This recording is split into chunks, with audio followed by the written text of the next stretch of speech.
Hello guys, welcome back to our channel wealth fitness lifestyle. दोस्तों, जो लोग आपको बोलते हैं कि यार पैसा इतना इंपॉर्टेंट नहीं है आपकी लाइफ में, पैसे की कोई वैल्यू नहीं होती है, पैसे से आप खुश नहीं रह सकते हो, दोस्तों पहले तो ऐसे लोगों की बातें सुनना बंद कर दो और ऐसे लोगों से दूर रहा करो। क्योंकि आपको खुद भी पता है कि जब आपके पास पैसा होगा तभी आप एक अच्छी लाइफस्टाइल जी सकते हो, एक अच्छे घर में रह सकते हो, अपने मेडिकल ट्रीटमेंट्स करवा सकते हो और अपनी लाइफ में आपको जो चाहिए वो चीज़ ले सकते हो। तो इसके लिए ऐसा बिल्कुल भी नहीं है कि आपके लाइफ में पैसा इंपॉर्टेंट नहीं है। मैं ऐसा नहीं बोल रहा कि पैसा ही सब कुछ है, लेकिन पैसा एक बहुत ही इंपॉर्टेंट चीज़ है आपकी लाइफ में आज। और आपको क्या लगता है कि उन 1% लोगों में ऐसी कौन-सी बात है जो कि बाकी के 99% लोगों में नहीं है?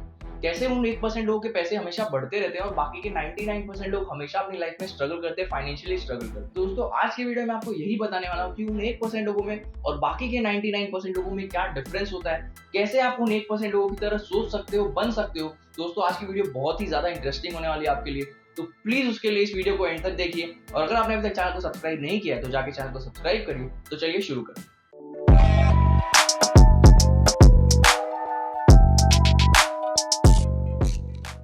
दोस्तों, पैसा हर किसी के लिए इंपॉर्टेंट होता है। सबको चाहिए कि उनके पास इतने पैसे हो ताकि वो अपनी लाइफस्टाइल इंप्रूव कर सके, उनको जो चीज चाहिए वो ले सके। लेकिन ऐसा नहीं होता है। बहुत सारे लोग स्ट्रगल करते हैं इस चीज में क्योंकि उनको पता ही नहीं होता कि एग्जैक्टली करना क्या और करना कैसे है। कुछ लोगों को लगता है कि यार मैं जॉब कर रहा हूँ, मेरी जॉब की जब पोस्ट अच्छी हो जाएगी तो मेरी सैलरी भी बढ़ जाएगी और मैं अपनी लाइफस्टाइल को इंप्रूव कर लूंगा। कुछ लोगों को लगता है कि मैं बिजनेस खोल लेता हूँ, मैं बिजनेस से प्रॉफिट कमा के अपनी लाइफस्टाइल को इंप्रूव कर लूंगा। बट ऐसा होता नहीं है। हमने कोरोना के टाइम पे देख लिया, चाहे आप जॉब कर रहे हो चाहे आपका बिजनेस हो, हर किसी ने फाइनेंशियली बहुत ज्यादा स्ट्रगल किया। मैं ऐसा नहीं बोल रहा कि आपको जॉब नहीं करना चाहिए, बिजनेस नहीं करना चाहिए, लेकिन एक चीज जो कि हर कोई भूल जाता है वो है प्लानिंग, फाइनेंशियल प्लानिंग, जो कि बहुत सारे लोग अवॉइड करते हैं। उनको लगता है कि नहीं, मैं अपने बिजनेस से ही बड़ा बन जाऊंगा या फिर मैं अपने जॉब से ही बड़ा बन जाऊंगा। इसकी वजह से बहुत सारे लोग स्ट्रगल करते हैं और उन 1% लोगों में और बाकी 99% लोगों में यही फर्क होता है क्योंकि वो 1% लोग अपनी फाइनेंशियल प्लानिंग बहुत ही ज्यादा अच्छे से करते हैं और बाकी के 99% अपनी फाइनेंशियल प्लानिंग पे ध्यान ही नहीं देते। उनमें से कुछ लोगों को तो यही नहीं पता कि फाइनेंशियल प्लानिंग होती क्या है। तो दोस्तों, आज की वीडियो में आपको बताने वाला हूँ कि कैसे आप एक सही डिसीजन लेके अपनी पूरी लाइफ चेंज कर सकते हो। खाली अपनी ही नहीं, आपकी आने वाली जितनी भी जनरेशन है उन सबकी लाइफ को इंप्रूव कर सकते हो।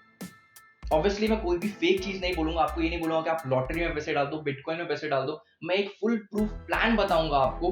मैं आपको एक पूरा एग्जांपल देके बताऊंगा कि कैसे ये चीज हो सकती है और कैसे आप कर सकते हो। तो सबसे पहले हम एक सिचुएशन कंसिडर करते हैं। दोस्तों, आपके साथ भी ये चीज हुई होगी और आपके रिलेटिव्स में भी आपने ये चीज नोटिस की होगी कि जब भी उनके पास पैसे आते हैं, फॉर एग्जाम्पल उनके पास जब 70 लाख, 80 लाख या 1 करोड़ आते हैं, जो कि वो 15-20 साल काम करके कमाते हैं, तो उनके दिमाग में बस एक ही थिंकिंग होती है कि यार अब मुझे घर लेना है। ये चीज आपने भी देखी होगी कि उनके पास जितने पैसे होते हैं वो कभी भी उतने पैसों का घर नहीं लेते।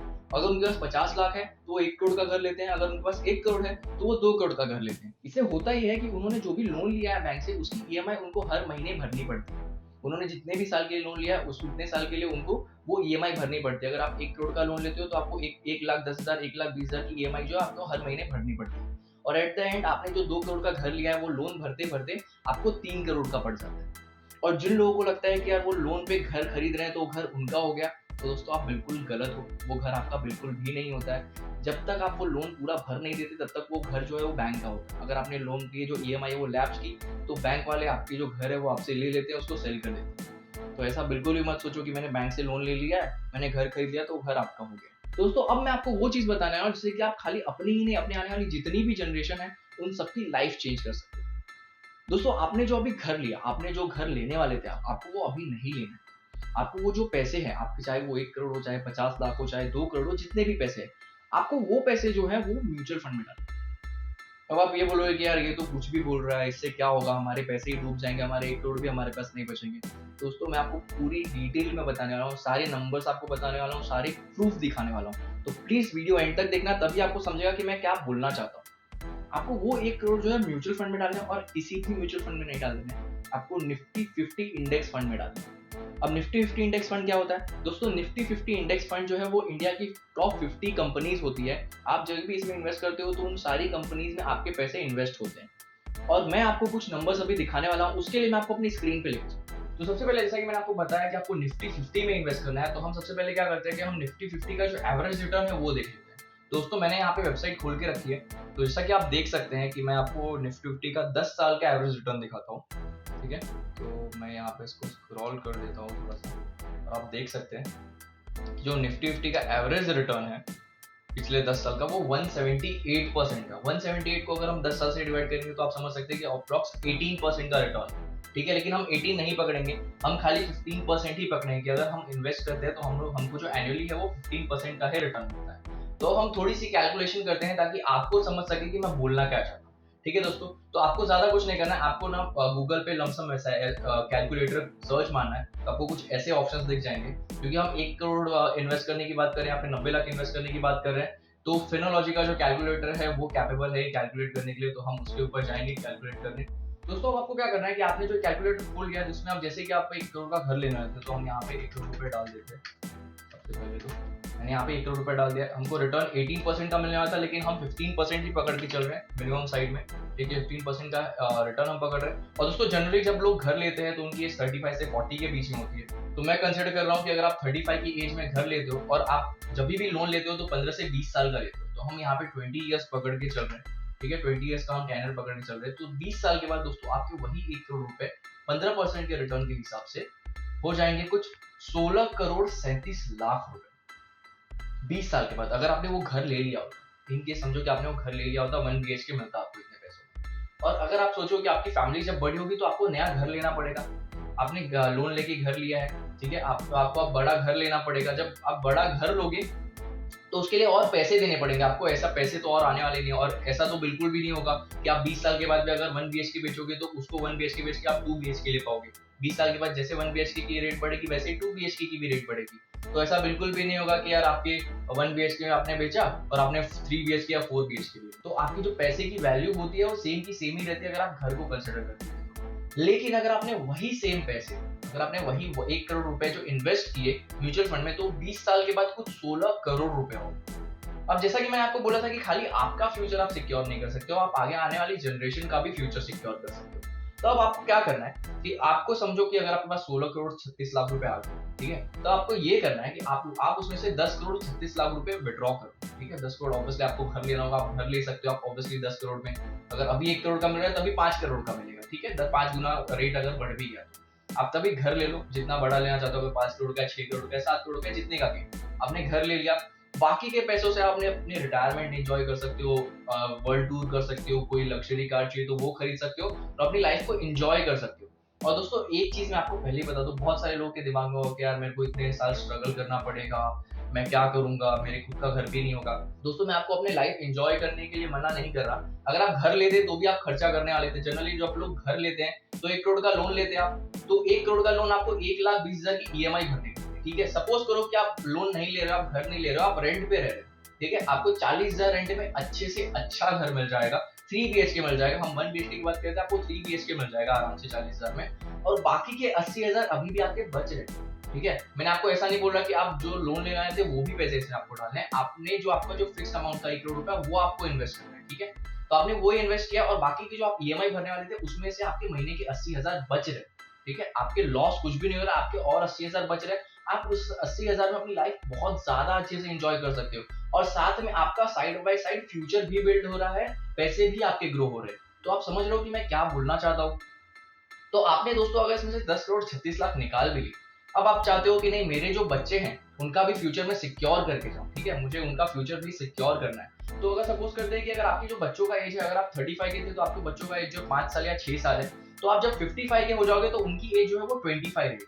तो आपको क्या करना है कि आप 20 साल के बाद क्या करना है, आपके पास 16 करोड़ 36 लाख थे, आपने से 10 करोड़ 36 लाख आपने निकाल लिए। अब आपको क्या करना है कि बाकी जो 6 करोड़ रुपए, ऑब्वियसली 6 करोड़ रुपए आपको फिर से इन्वेस्ट करना है। इस बार आप 20 साल के लिए मत करो, इस बार आप 15 साल के लिए।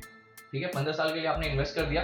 अब जब आपका बच्चा 25 साल का था, जब आप 55 के थे, जब वो 40 साल का हो जाएगा 15 साल के बाद, तो उसकी जो करंट वैल्यू होगी उस 6 करोड़ की 48 करोड़ 82 लाख होगी। जैसा कि आप खुद देख सकते हैं, मैं कुछ भी गलत नहीं बता रहा हूं, मैं पूरा कैलकुलेट करके बता रहा हूं, और जो रिटर्न है हमने वही पकड़ा हुआ है।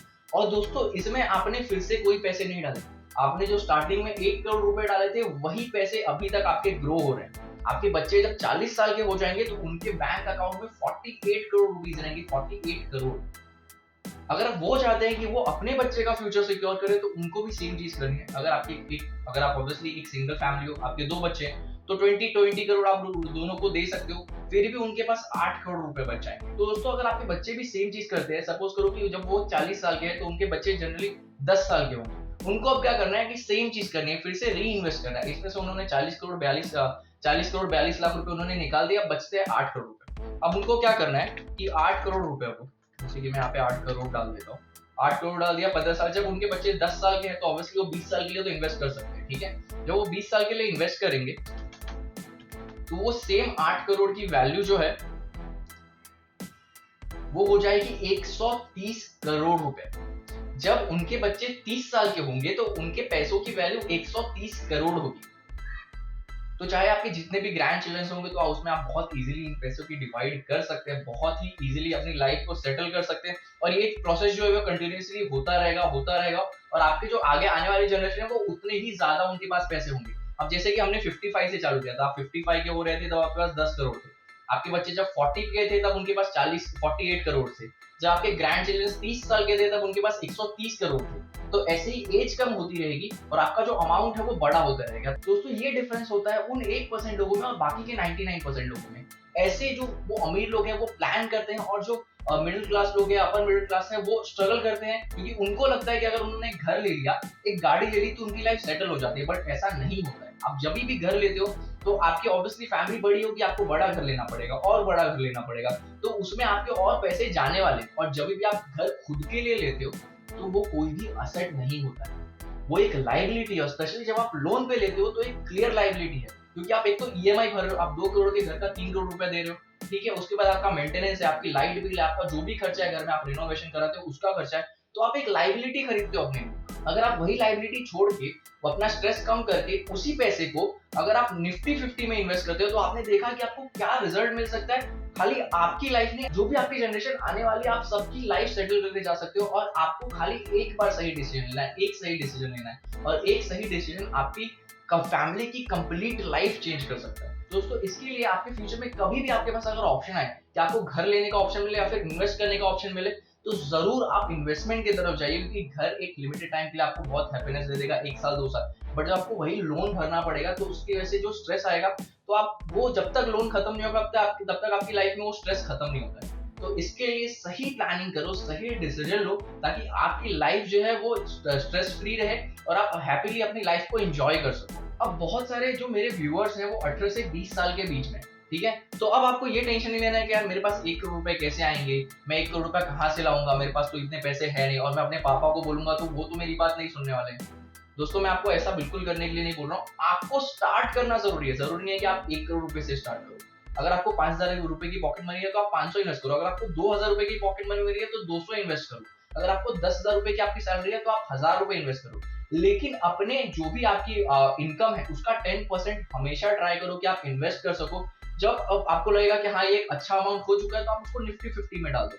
आप एसआईपी कर सकते हो इनिशियली, और जब आपको लगेगा कि हाँ कुछ अच्छा अमाउंट हो गया तो आप उसको लमसम में एक साथ में डाल सकते हो। तो इससे क्या होगा कि आप स्टार्ट करोगे, आपके पैसे जमा होना शुरू हो जाएंगे। अगर आप सोचोगे कि नहीं मेरे पास पैसे आएंगे एक साथ में तभी मैं इन्वेस्ट करूंगा, तो दोस्तों ऐसा कोई दिन नहीं आने वाला कि आपके पास एक साथ में पैसे आ जाए। वो आएंगे लेकिन आपको उसका वेट नहीं करना। आप जितना जल्दी चालू करोगे आपको उतना ही अच्छा रिटर्न मिलेगा। तो इसके लिए आपको स्टार्ट करना जरूरी है। ये जरूरी नहीं है कि आप कितने से स्टार्ट करें। और दोस्तों अगर आप ऐसे इन्वेस्टमेंट करना चाहते हो, एसआईपी करना चाहते हो, म्यूचुअल फंड बाय करना चाहते हो, आप स्टॉक मार्केट में इन्वेस्ट करना चाहते हो, तो उसके लिए आपको एक डीमैट अकाउंट की जरूरत होती है। तो आप अब स्टॉक में फ्री में अपना डीमैट अकाउंट खुलवा सकते हो। मैंने जो लिंक है वो डिस्क्रिप्शन में डाल दिया है। आपको कोई भी लॉन्ग टर्म के लिए कोई भी इन्वेस्टमेंट करोगे तो उसके ऊपर कोई भी चार्जेस नहीं लगते। अगर आप इंट्राडे भी करते हो, आप ट्रेडिंग भी करते हो, तो भी आपको खाली 20 रुपीज पर ऑर्डर का चार्ज लगता है। और अगर आप म्यूचुअल फंड में इन्वेस्ट करते हो तो भी आपको कोई चार्जेस नहीं है, फ्री ऑफ कॉस्ट है।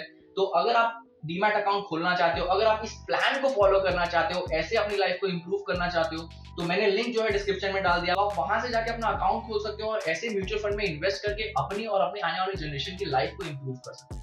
तो दोस्तों आई होप सो आपको समझ गया होगा कि मैं आपको क्या कन्वे करना चाहता था, क्या मैसेज देना चाहता था। तो दोस्तों अगर आपको वीडियो अच्छी लगी, अगर आपको इस वीडियो से कोई भी हेल्प मिली है, तो प्लीज वीडियो को लाइक कर दीजिए और अपने फ्रेंड्स के साथ, अपने फैमिली के साथ, अपने रिलेटिव्स के साथ इस चीज को शेयर कीजिए, ताकि वो भी अपनी लाइफ में सही डिसीजन ले सके और अपनी आने वाली जनरेशन को भी सिक्योर कर सके। दोस्तों इस वीडियो के लिए इतना ही। Thanks for watching. फिर मिलते हैं एक नई वीडियो।